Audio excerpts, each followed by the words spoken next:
Hi dear friends, in the previous video I show you how to edit the reindeer that I am selling on my Etsy. Now we are going to try it on.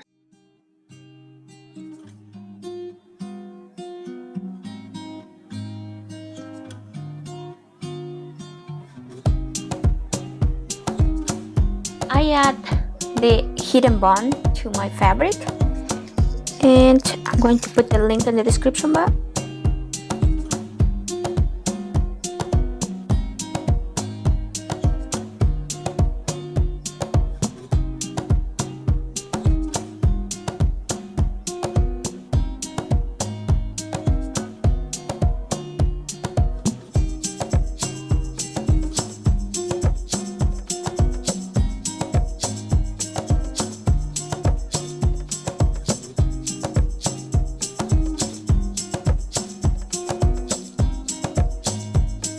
I'm going to remove it so I can cut the fabric. I find out that these pliers get really close to the stitch and I love them.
So I hope you guys like this tutorial. I hope it was easy to follow along. If you like this pattern and you would like to purchase it, it's available on my website and also on my Etsy shop. Until next time, thank you.